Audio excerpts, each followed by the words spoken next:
کہ جہاں پہ قومی سلامتی کا معاملہ آئے گا، جہاں پہ ڈسپلن کا معاملہ آئے گا، وہاں پہ کسی کو بھی خواہ وہ جتنا مرضی اہم عہدیدار رہ چکا ہو، معافی کی گنجائش نہیں ہے۔ آپ اگر اس پریس ریلیز کا دوسرا پیرا پڑھیں تو اس میں یہ بتایا گیا ہے کہ پوسٹ ریٹائرمنٹ جو ذمہ داریاں ہوتی ہیں اور جس طرح اپنے حدود و قیود میں رہنا ہوتا ہے، شاید ان کی کوئی خلاف ورزی ہے جس کے حوالے سے یہ پورے کا پورا عمل جو ہے وہ مکمل کیا گیا ہے اور اگلے سٹیج میں لے جایا جا رہا ہے۔ اب یہ اگلے سٹیج میں لے جانے کی نوبت تب پیش آتی ہے جب پہلے سٹیج کے اندر بہت سارے حقائق جو ہے وہ منکشف ہو جائیں اور بہت سارے دلائل جو ہیں وہ کوئی روپ دھار لیں، تو پھر اگلے مرحلے میں جانے کا مرحلہ آتا ہے۔ اہم ذمہ داری تھی ان کی دوران سروس، اور اس اہم ذمہ داری کے بعد جب وہ ریٹائر ہوئے ہیں تو اس کے بعد کچھ ان سے لغزشیں ہوئی ہیں اور ان لغزشوں کے اوپر پکڑ کی گئی ہے اور سخت پکڑ کی گئی ہے۔ میرا خیال ہے کہ یہ خود احتسابی جو ہے یہ قابل ستائش بھی ہے اور قابل تقلید بھی ہے، اور باقی اداروں کے اندر بھی یہ اگر خود ستائشی کا عمل جو ہے وہ جاری ہو جاتا ہے تو ہمیں شاید عدالتوں کے اوپر جو بوجھ پڑ رہا ہے وہ بھی کم ہوتا ہوا اب تک نظر آئے۔ ہمیں اور بہت سارے محکموں کی جو کارکردگی کے حوالے سے آپ اور میں نوحہ کناں رہتے ہیں، ہمیں یہ کام نہ کرنا پڑے، تو اس کو اپریشیٹ کیا جانا چاہیے اور پازیٹیولی لیا جانا چاہیے کہ ادارے نے بر وقت ریئیکٹ کیا ہے اور ریئیکٹ کرنے کے بعد انہوں نے اس کو آگے بڑھانے کی بات کی ہے۔ صحیح۔ اعجاز بھائی، ہم نے گزشتہ دنوں رضی صاحب بھی تھے، آپ بھی تھے، ہم بیٹھے ہوئے تھے، کیپٹن ہو، میجر ہو، کرنل ہو، ہم نے گزشتہ ہفتے پروگرام کیا جب کرنل صاحب کا کورٹ مارشل ہوا۔ آج یہ اس لیول کا، یہ لیفٹیننٹ جنرل لیول پہ اور جو مختلف اداروں کے ڈی جی رہ چکے ہوں، یہ اقدام کتنا بہتری کا ضامن ثابت ہوگا؟ دیکھیں، وہ منیر نیازی کے شعر کا دوسرا مصرع ہے کہ حرکت تیز تر ہے اور سفر آہستہ آہستہ۔ سفر آہستہ ہونے کی کئی وجوہات ہوتی ہیں، کوئی ضروری نہیں ہے کہ کوئی آپ کے غیر ذمہ داری ہو۔ یہ وہ معاملات ہیں، خاص طور پر نیشنل سیکیورٹی کے معاملہ، جس پر کوئی ایک تو سمجھوتا نہیں ہوتا، دوسرا یہ ہے کہ اس پر بہت سوچ سمجھ کر چلنا پڑتا ہے، بے شمار سینسٹیوٹیز ہوتی ہیں، پھر بہت سارے لنکس آپ نے تلاش کرنے ہوتے ہیں جو مسنگ لنکس ہوتے ہیں۔ مجھے یاد ہے کچھ عرصہ پہلے جب یہ پہلا پریس ریلیز آیا تھا جس میں ٹاپ سٹی کے حوالے سے بتایا گیا تھا کہ سپریم کورٹ کے احکامات پر وہ انکوائری شروع کر دی گئی ہے اور ایک senior level, major general level کے افسر کو ڈپیوٹ کیا گیا تھا، اور اس میں اور بھی لوگ ہوں گے، ظاہر سی بات ہے۔ تو کہا یہ جا رہا تھا کہ جناب بڑے لوگوں کا احتساب نہیں ہوتا۔ یہ پاکستان میں ہم ہمیشہ شور سنتے ہیں، لیکن آج کا جو اقدام ہے وہ بہت واضح پیغام ہے۔ پیغام یہ ہے کہ کم واٹ میں نیشنل سیکیورٹی، پاکستان کی عزت، پاکستان کا وقار سر فہرست ہے۔ دوسرا پیغام یہ ہے کہ افسر چھوٹا ہو یا بڑا، سب ایک ہی آنکھ سے دیکھے جائیں گے، ایک ہی چھڑی سے ان کے ساتھ ایک ہی چھڑی سے سلوک کیا جائے گا، کیونکہ نیشنل سیکیورٹی سب سے اولین ترجیح ہے، پاکستان کا وقار سب سے اولین ترجیح ہے، اور پھر افسر بھی وہ جو انتہائی حساس پوزیشنز پر رہا ہو۔ اور وہ کہتے ہیں نا کہ بات نکلے گی تو پھر دور تلک جائے گی، تو بات دور تلک جائے گی۔ یہ جو آج کا پریس ریلیز آیا ہے یہ سیلف ایکسپلینیٹری ہے۔ اس میں پہلے بار اس میں تو وہ بتا دیا گیا کہ وہ ٹاپ سٹی اسکیم، اس پہ جو کچھ بھی ہوا تھا وہ سارا ریکارڈ سپریم کورٹ میں پڑا ہوا ہے، مجھے اس کے اوپر بات کرنے کی ضرورت نہیں ہے۔ لیکن سپریم کورٹ نے ایک اچھا کام یہ کیا تھا کہ اپنی بھی عزت بچائی تھی اور ادارے کو انہوں نے ریفر کیا تھا۔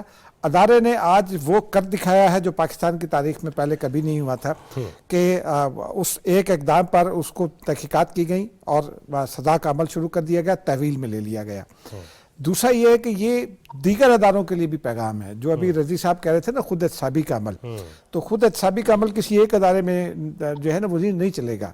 اسلام آباد میں بھی ادارے ہیں ہمارے بہت قانون سے جتنے متعلق بھی ادارے ادارے ہیں یا بالکل ٹھیک ان کے اندر، اور پھر سیاست کا ادارہ بھی ہے، ان تمام اداروں میں خود احتسابی کے عمل سے گزرنا ہوگا. صافتی ادارہ ہم بھی یہ ہے، دیکھتے ہیں صافتی ادارے بھی کہ ہم ہیں یہ دیکھتے ہیں صاحب. کہ بیونڈ دی کانسٹیٹیوشنل لمٹس اور جو پابندیاں توڑ کر بہت ساری تقاریر ہو جاتی ہیں، تو وہ بڑا ضروری ہے کہ صحیح. تمام لوگ اپنے اپنے گریبان میں جھانکیں، اپنی طرف دیکھیں اور یہ سوچیں کہ آج جو پاکستان کی تاریخ میں ایک بہت بڑا واقعہ ہوا ہے، اس واقعے کے بعد ان کو کیا کرنا چاہیے. یس. اور جس نے غلطی کی ہے اس کو اپنی غلطی تسلیم کر لینی چاہیے، تسلیم کرنا پڑے گی، ورنہ اور خالی میں صرف یہ کہنا چاہتا ہوں کہ صرف ایک فرد نہیں پکڑا گیا، ان کے ارد گرد پیرافرنیلیا جو ہے اس میں بھی کچھ لوگ ہوں گے، لیکن جو اس دوسرے پیرے کی جس کی ابھی رضی صاحب تذکرہ کر رہے تھے، اس میں جو ایک پوسٹ ریٹائرمنٹ کے معاملات کا تذکرہ کیا گیا، تو اس حوالے سے کچھ اور لوگوں تک بھی جو ہے وہ بات پہنچے گی. صحیح بات پہنچے گی. آغا اقرار ہارون صاحب، اب آپ سیدھے ہو کے بیٹھ جائیے اور اسی طرح ہی بیٹھیے گا پروگرام کے آخر تک، تاکہ آپ بھی الرٹ ہمیں محسوس ہوں. یہ مجھے فرمائیے گا، اعجاز صاحب نے بھی جس طرح فرمایا، رضی صاحب بھی فرما رہے تھے کہ اس سے وہ جو اداروں کی بات ہو رہی ہے، میڈیا جس پہ اور سوشل میڈیم اس پہ جو ہم تبصرے تجزیے کرتے ہیں، یہ مجموعی طور پہ مجھے بتائیے نا کس قدر ضروری ہے ہر ایک کے لیے، وہ حضرت صاحب ہوں، وہ خطیب ہوں، وہ وکلاء ہوں، وہ صحافی ہوں، اور یا جس بھی طبقے سے جس کا تعلق ہے. بہت شکریہ فیضی صاحب. بات یہ ہے کہ دوستوں نے بہت یعنی کہ کلیئرلی ایکسپلین کر دیا ہے کہ جو پاکستان آرمی کے اندر جو آپ کہہ سکتے ہیں کہ اکاؤنٹیبلٹی ہے وہ انتہائی اسٹرکٹ ہے، اور اس میں مین ان یونیفارم جو ہیں وہ ان کے بارے میں سوشل میڈیا کے اوپر ایک آپ کہہ سکتے ہیں کہ ایک فالس نیریٹو ڈیولپ کیا جا رہا تھا کہ دے آر ابو اور بیونڈ دا لا، لیکن this is things are otherwise. Men in uniform جو ہے وہ سب سے زیادہ کریٹیکل کنڈیشن میں ہوتے ہیں اگر آپ اکاؤنٹیبلٹی کی بات کرتے ہیں. ان کا جو پروسیس ہوتا ہے، ان کی تمام پوسٹنگز کا، ان کی پروموشنز کا، ان میں اتنا تھورولی چیک کیا جاتا ہے کہ جو کوئی بھی آپ پہ کسی قسم کا کوئی چھوٹا سا بھی جو ہے وہ بار نہ ہو، عام لفظوں میں یہ کہوں گا.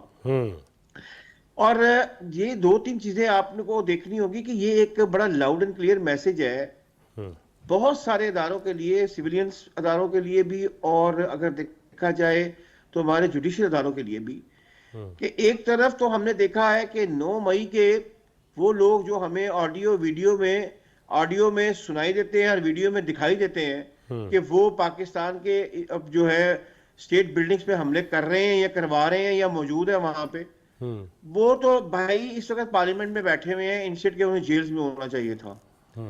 اور دوسری طرف ایک ادارہ ہے وہ یہ نہیں دیکھتا ہے کہ اس کا جو ایک لیفٹیننٹ کرنل جو کہ پاکستان کی سب سے سینسٹیو پوزیشن میں بہت لمبے عرصے تک جسے سرو کیا ہو، پہلے ڈی جی سی اور پھر ڈی جی آئی، وہ نہیں دیکھتا ہے کہ اگر بات ہوتی ہے اکاؤنٹیبلٹی کی.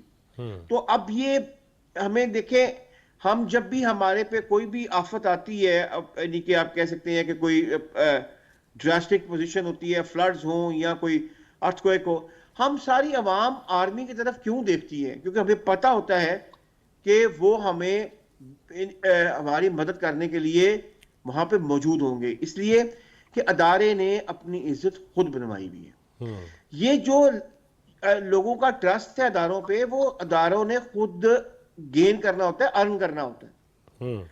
اب باقی جو ادارے ہیں ان کو بھی چاہیے کہ یہ جو ہیں وہ ارن کریں.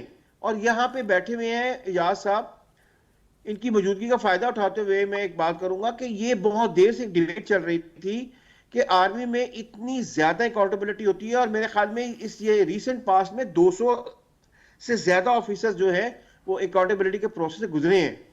لیکن ہماری ایک ڈسکشن چل رہی تھی ہمیشہ سے کہ آرمی ایسی چیزوں کو کم سے کم شیئر کرتی ہے پبلک کے ساتھ.